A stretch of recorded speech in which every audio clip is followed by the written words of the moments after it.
എല്ലാവർക്കും നമസ്കാരം. അപ്പം നിങ്ങൾ വിചാരിക്കും ഇന്നെന്താ ഇങ്ങനെയെന്ന്. ഇന്ന് വേറൊരു സ്പെഷ്യാലിറ്റി ഉണ്ട്, അതുകൊണ്ടാണ് ഞാൻ വന്ന് ഒരു ഹായ് ഒക്കെ പറയുന്നത്. അപ്പോൾ എല്ലാവർക്കും റൂട്ട് 66-ന്റെ പുതിയൊരു എപ്പിസോഡിലേക്ക് സ്വാഗതം. നമ്മുടെ മുതലാളി എന്താണെന്ന് വെച്ച് കഴിഞ്ഞാൽ ചാനലിൻ്റെ മുതലാളി താണ്ടത് ഇവിടെ ഇരുന്ന് ഇന്നലത്തെ പോലെ അടിച്ച് ഓഫായതല്ല, ആളിവിടെ ചെറിയ പണിയിലാണ്. ഇത് കണ്ടതാ ചെറിയ, അതെ, നമ്മളെ പിങ്കനെ വെട്ടി വെട്ടി ചോപ്പിംഗ് ബോർഡ് ഇത്രയായി. പിങ്ങനെ ആട് കണ്ടിച്ചിരി അത്രേ ഉള്ളൂ, ബാക്കി ചോപ്പിംഗ് ബോർഡിന്റെ അവസ്ഥ ഇത്രേ ഉള്ളൂ. ബാക്കി മുഴുവൻ ലോഹിത്തിന് പുറകിൽ നമ്മൾ ഒഴുക്കി വിട്ടു. ഇവിടെ സുധീഷ് ഭായ് ഉണ്ട്, ടൈറ്റാണ്. ഇവിടെ ജോണി സാറുണ്ട്. ജോണി സാറിനെ പരിചയപ്പെടുത്തിയില്ലായിരുന്നോ? ജോണി സാറ് കോട്ടയംകാരനാണ് കേട്ടോ, കോട്ടയംകാരനാണ്. പക്ഷേ വർഷങ്ങളായിട്ട് പതിറ്റാണ്ടുകളായിട്ട് ഇവിടെ സ്വന്തമായിട്ട് ഈ സ്കൂളിന്റെ മുതലാളിയാണ്, ഇവിടുത്തെ മുതലാളിയാണ്, ഒരു ചെറിയ മുതലാളിയാണ്. അതായത് ഇവിടുത്തെ ഒരു ചെറിയ ടീമാണ്, അടിപൊളി ടീമാണ്. നമ്മള് സ്കൂള് കാണിച്ചില്ലേ, ഈ സ്കൂളിന്റെ ഓണറാണ്. ഓണറല്ല, വെറും നടത്തിപ്പുകാരൻ മാത്രമേ ഉള്ളൂ. പക്ഷെ ഒരു പാവപ്പെട്ട മുതലാളി എന്ന് പറയുന്ന പോലെ ഒരു ദരിദ്രനായ ഒരു ടീച്ചർ. നാളെ അല്ല, തിങ്കളാഴ്ച പോലെ ക്ലാസ് കൊടുക്കുന്നല്ലേ. പിന്നെ നമ്മുടെ ഇനി ഒരു ദിലീപ് സാർ ഉണ്ടായിരുന്നു ഇന്നലെ, പുള്ളിക്കാരൻ നമുക്ക് വൈകിട്ട് കാണിച്ചു തരാം. പുള്ളി വരുമെന്നുള്ള പ്രതീക്ഷയിലാണ് എന്തോ. പിന്നെ ആരും ഇത് കണ്ടിട്ട് മോഹിക്കൊന്നും വേണ്ട, സുധീഷ് വിവാഹിതനാണ്, 4 വയസ്സുള്ള ഒരു കൊച്ചിന്റെ അപ്പനാണ് അല്ലേ സുധീഷ്? ഞാൻ മാത്രമേ ഉള്ളൂ കല്യാണം. അതെ അതെ, ജോണി സാറേ ഉള്ളു ഇനി ഇവിടെ സിംഗിൾ ആയിട്ട് നിൽക്കുന്നത്. ഇവിടെ മുതലാളി ഫീഫ് കട്ടി അല്ലേടാ, നമ്മുടെ 4 കാലുള്ള കോഴി. അതെ അതെ. രാവിലെ തന്നെ നല്ല തണുപ്പാ കേട്ടോ. രാവിലെ തണുപ്പ്, നമ്മള് അടുപ്പത്ത് തീയും കാഞ്ഞിരിക്കുക. കുക്കിങ് മുളക് പൊടി ഇച്ചിരി കുറച്ച് മതിയേ, ഇച്ചിരി മുളക് പൊടി തട്ടി ഇടണേ. നമ്മള് പോത്തിനെ അടുപ്പത്ത് കയറ്റാനുള്ള പരിപാടി. പോത്ത് ചീനിച്ചട്ടി കിടന്ന വരളു അല്ലേ? ഫീഫാണ്, ഫീഫ്. സുധീഷ് ഭായ് എന്താണ് പരിപാടി? നമ്മള് കഴിപ്പിലേക്ക് കടന്നു. സുധീഷ് ഭായും സാറ് ഇന്നലെ ഉണ്ടായിരുന്നു കേട്ടോ, നമുക്ക് പരിചയപ്പെടുത്താൻ പറ്റിയില്ല. ദിലീപ് സാറൊന്ന് പരിചയപ്പെടുത്തുമോ? ഞാനിവിടെ അടുത്ത സ്കൂളിലെ പ്രിൻസിപ്പളാണ്, 13 വർഷമായി ഇവിടെ. അങ്ങനെ പോകുന്നു, അടിപൊളിയായിട്ട്. ഇപ്പൊ ഇവിടുത്തുകാരനായി. നാട്ടിലെവിടെ? പന്തളം, പത്തനംതിട്ട ഡിസ്ട്രിക്ട്. നമ്മൾ ഒരേ നാട്ടുകാരാണ്. അടിപൊളി ബീഫ്. കപ്പൊക്കെ ഇനി ഇരിക്കുക, കഴിക്കട്ടെ. ബീഫ് ഓൾഡ് സീറോയിൽ കൂടി ഇങ്ങനെ പോവുക. എങ്ങോട്ടാ പോകുന്നത് സുധീഷ് ഭായ്? ഇവിടുത്തെ അപത്താനി ട്രൈബ്സിനെ ഒക്കെ ഒന്ന് അടുത്ത് കാണാനും അവരുടെ വിശേഷങ്ങളൊക്കെ പറയാനും പറഞ്ഞു തരാനും ഒക്കെ ആയിട്ട് നമുക്ക് പോവാം. മലയാളികളൊക്കെ സീറോയിൽ മൊത്തം എത്ര വിദ്യാഭ്യാസ സ്ഥാപനങ്ങൾ, സ്കൂളുകൾ? പ്രൈവറ്റ് സ്കൂളുകൾ തന്നെ ഏകദേശം 42 സ്കൂളുകളുണ്ട്. 42 സ്കൂളുകൾ. ഗവൺമെന്റ് സ്കൂളുകൾ വേറെ. കോളേജ് ഒരെണ്ണം. പിന്നെ ഒരു പ്രൈവറ്റ് യൂണിവേഴ്സിറ്റി ഉണ്ട്, അതിന്റെ കീഴിലും കുറെ കോഴ്സുകളൊക്കെ നടക്കുന്നുണ്ട്. പ്രധാനമായിട്ടും പുറത്തുനിന്നുള്ള ഗ്രാമങ്ങളിലെ ആളുകളല്ലേ വന്ന് പഠിക്കുന്ന വിദ്യാർത്ഥികൾ. അവിടുത്തുകാരും ഉണ്ട്, ഇവിടുത്തുകാരും ഉണ്ട്. അരുണാചലിലെ ഒരു പ്രധാനപ്പെട്ട ഒരു വിനോദം ആണ് വോളിബോൾ അല്ലേ സാറേ? ഇതൊരു സ്കൂളിന്റെ, ഒരു ഹൈസ്കൂളിന്റെ ഗോൾഡൻ ജൂബിലി അനുബന്ധിച്ചുള്ളതാണ്. ഓക്കെ. സീറോ മൊത്തം മലയാളികളാട്ടോ, മലയാളികളെ കൊണ്ട് നിറഞ്ഞിരിക്കുകയാണ്. നമുക്ക് 2 അച്ഛന്മാരൊക്കെ കൂടെ പരിചയപ്പെടും. അച്ഛൻ ഒന്ന് പരിചയപ്പെടുത്തുമോ? എൻ്റെ പേര് ജോൺ. ഞാൻ ഇടുക്കിയിലെ ഇരട്ടയാറാണ് വീട്. അരുണാചൽ പ്രദേശിൽ വർക്ക് ചെയ്യാൻ തുടങ്ങിയിട്ട് 1 വർഷമാകുന്നു. ഹായ്, ഞാൻ കുര്യാക്കോസ് കൊല്ലപ്പള്ളിൽ. ഞാൻ ഇടുക്കി രൂപതക്കാരൻ അച്ഛനാണ്. ഞാനും ഇപ്പോൾ ജോണച്ചൻ്റെ കൂടെ ഇവിടെ ഉണ്ട്. ഞാനിപ്പോൾ വന്നിട്ട് ഇപ്പോൾ ഒരു 6 മാസമായിട്ട് ഇവിടെ ഉണ്ട്. ഭംഗിയായിട്ട് പോകുന്നു. ഞങ്ങളുടെ കൊച്ചു വീടാണ്.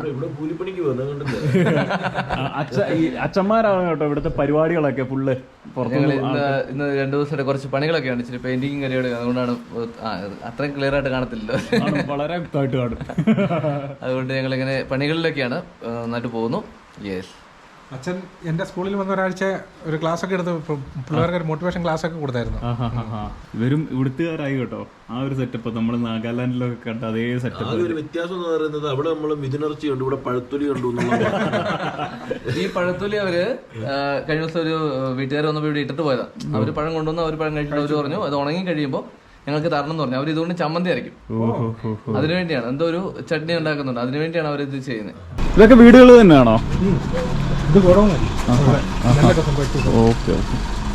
നമ്മളിവിടെ വന്നപ്പം പിന്നെയും 2 ഇവിടുത്തെ ഡോൺ ബോസ്കോ സ്കൂളിലത്തെ 2 അച്ഛന്മാരാണ്. അച്ഛന്മാരൊന്ന് പരിചയപ്പെടുത്തും.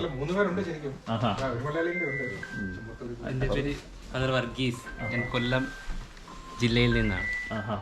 ഇവിടെ എത്ര കാലം? ഇവിടെ 1 വർഷമായി. ഓക്കെ. അച്ഛൻ? ഞാൻ ഫാദർ ജോസ്. ഇവിടെ വന്നിട്ട് ഇവിടെ ആയിട്ട് ഇപ്പോൾ ഒരു 5 വർഷം കഴിഞ്ഞു. അച്ഛനും ഞങ്ങളും അയൽവക്കക്കാരാട്ടോ. എൻ്റെ വീട് ചങ്ങനാശ്ശേരി അടുത്താണ്, നെടുങ്കുന്നമെന്ന് പറയും. ഇവിടെ അരുണാചലിൽ നല്ലതാണ്, ഇവിടെ ജോലി ചെയ്യാൻ നല്ല സ്ഥലമാണ്. സ്കൂൾ ഇവിടെ 10 വരെ. ഈ സ്കൂൾ തുടങ്ങിയിട്ട് ഒരു 25 വർഷം 22 വർഷമായി. ഉണ്ട്. നമ്മളെ സാറിനെ സാറിന്റെ സ്കൂളിൽ വന്നതാണ്. സ്കൂളിൽ വന്നപ്പം ഇവിടെ ബേക്കറി ഉണ്ട്, ബേക്കിംഗ് യൂണിറ്റ് ഉണ്ട്. ബേക്കറികളിലേക്ക് കംപ്ലീറ്റ് പോകുന്ന ബോർമയാണ് ഇത്. അതായത് ഇവിടെയാണ് ബേക്ക് ചെയ്യുന്നത് കംപ്ലീറ്റ് സാധനങ്ങൾ. ഇവിടെ നിന്നാണ് ബ്രെഡൊക്കെ ആണത് അറിഞ്ഞും പറഞ്ഞും അടുക്കി വെച്ചേക്കുന്നുണ്ടല്ലേ. മൊത്തത്തിലൊന്ന് കാണാൻ കേട്ടോ. ഇതുണ്ടോ ഉണ്ടാക്കി അടിച്ച് തള്ളിയിട്ടിരിക്കുക. അതുപോലെ തന്നെ നമ്മുടെ രാജേഷിന്റെ നാട്ടുകാരൻ ഇവിടെ പ്രദീപ് സാറല്ലേ? അതെ, പ്രദീപ് സാറുണ്ട്. സാറ് ഒന്ന് പരിചയപ്പെടുത്തുമോ സാറേ? നിലമ്പൂർ, മലപ്പുറം ജില്ലയിൽ നിന്നാണ്. നിലമ്പൂർ എന്ന് പറയും. അവിടെ 12 വർഷമായി ഇവിടെ വർക്ക് ചെയ്യുന്നു. ബ്രെഡുകൾ അറിഞ്ഞ ഉണ്ടാക്കി വെച്ചിരിക്കുന്നുണ്ടോ?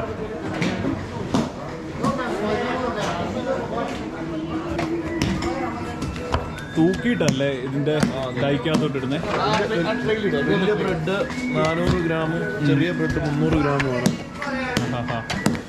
അതായത് ആ പെട്ടി കടിച്ചു കൊടുക്കണം. ഇനി എല്ലാം കൂടെ ഇതിനകത്ത് വെച്ചിട്ട് പോർണക്കകത്തോട്ട് അവൻ്റെ അകത്തോട്ട് വെച്ച് സെറ്റാക്കി എടുക്കും.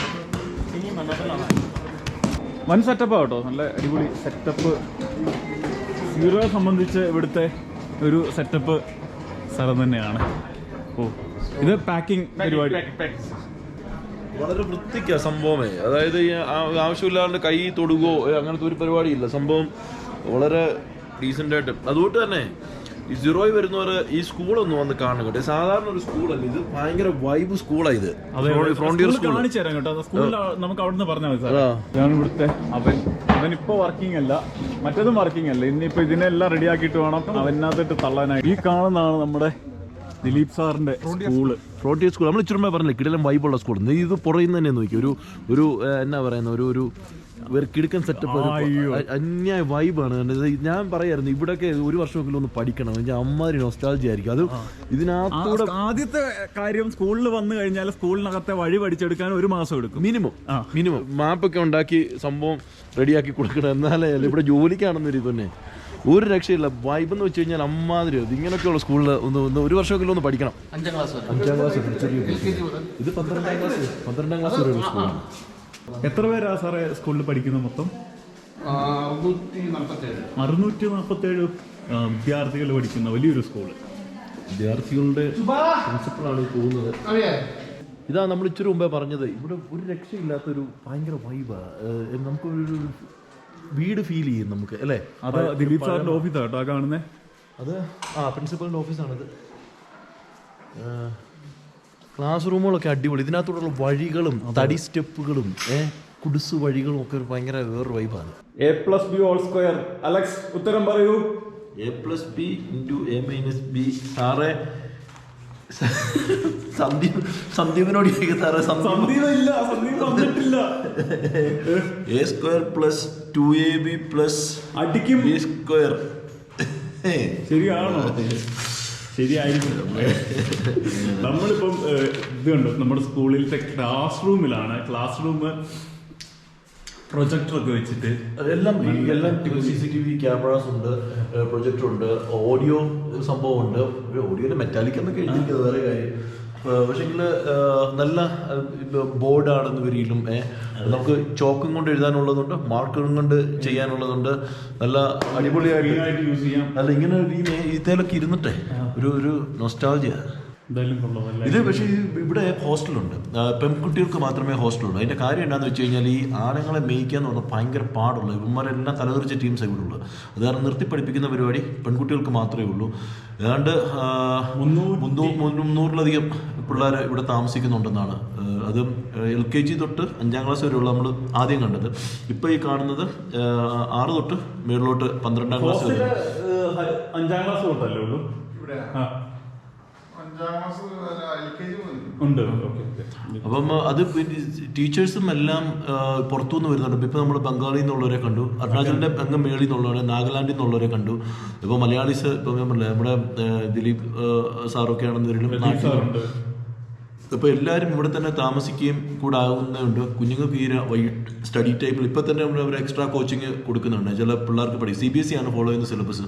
തന്നെ വേറൊരു കാര്യം എന്ന് പറഞ്ഞു കഴിഞ്ഞാൽ ഇവിടുന്ന് ഏതാണ്ട് 160 കിലോമീറ്ററും കൂടെ പോയി കഴിഞ്ഞാൽ നമ്മൾ ചൈന ബോർഡറിലെത്തും. അവിടുന്ന് പോലും ആളുകൾ 1 ദിവസം 2 ദിവസം ട്രാവൽ ചെയ്തിട്ട് ഇവിടെ എത്താൻ പറ്റുന്ന ദൂരത്തു നിന്നുള്ള കുട്ടികൾ വരെ ഇവിടെ പഠിക്കുന്നുണ്ട്. നമ്മൾ നാഗാലാൻഡിലും മറ്റ് നോർത്ത് ഈസ്റ്റ് സംസ്ഥാനങ്ങളിലും കണ്ടതുപോലെ അല്ല. അരുണാചലിൽ അവർ വിദ്യാഭ്യാസത്തിന് നല്ലൊരു മുൻതൂക്കം കൊടുക്കുന്നുണ്ട്. കുട്ടികൾ പഠിക്കുന്നുണ്ട്. സീറോയിൽ തന്നെ ഒരുപാട് സ്കൂളുകളും കാര്യങ്ങളും നമ്മൾ പറഞ്ഞല്ലോ.